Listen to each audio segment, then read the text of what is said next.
First Coachella drops its rappers. Now Spotify only has 4 rap songs in its entire global chart. From 56 to 4 in just 5 years. Let's talk about what's really happening.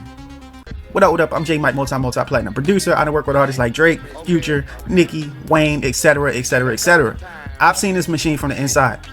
And when I see numbers like this, I don't see a slump. I see a setup. The narrative you're hearing is rap fell off, artists got lazy, the culture got boring. Nah. This is the direct result of people who never cared about hip-hop, treating it like a gold rush, not a culture. We handed hip-hop over to hypebeast A&Rs, bloggers, and podcasters. People not from the soil, and let them define what's hot. They flooded the game with their lingo of mid, clout-driven trash, and stripped away what made rap special. And then throw in the algorithm. It rewards virality over vision. The platform doesn't care if the music's great, it just wants clicks. Malcolm Gladwell shows us in Outliers that not one person is self-made. It is a very specific set of conditions that help them to get to the point that they are. Bill Gates and Steve Jobs were born the exact same year, all born at the perfect time for the next booming industry known as tech. Same with hip-hop's billionaires. Dre, Diddy, Hove. Hip-hop was becoming an industry. They were born at the right moment and had the culture. You can't duplicate that with data. You need incubators, community, language, the culture, and not just numbers. Let's look at Complex top 5 rappers list of the last decade, and I'm gonna show you all the pattern. You think any of them came from a playlist? Number 1 is Drake, brought to us not by an A&R, not by a blogger, brought to us by the greatest rapper at that moment was Lil Wayne. Signed to a black-owned label with legacy. These were the specific set of conditions that brought us to Drake. Next was Kendrick. He was made under a similar set of conditions, under the TDE compound. Now he had to spar with the likes of J-Rock, Ab-Soul, and Schoolboy Q on a daily basis. Could you imagine the type of lyricist you become from those conditions?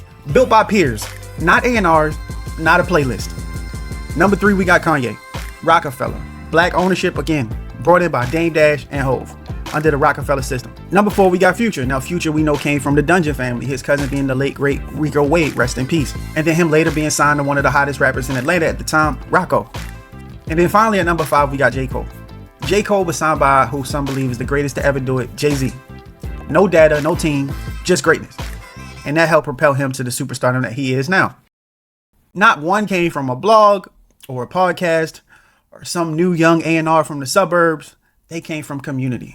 Even though this last year gave us some of the most incredible albums that we heard in a while, since the game changed to start chasing trends instead of crafting timeless music, the quality dropped. Before you couldn't keep up with dope albums dropping. Now once in a while something decent might cut through because the industry gutted its own infrastructure. And Spotify, let's be real, they've always scammed creators. These charts don't reflect the culture. They reflect who's controlling the pipeline. Truth is, no matter what these charts say, we will always adapt. But this over-critiquing culture, the podcast takes, the YouTube reactors, the constant analysis, it's killed the joy and the momentum of rap. You can't algorithm your way into a classic. You need community. You need language. You need people who can tell if someone is cut from that cloth.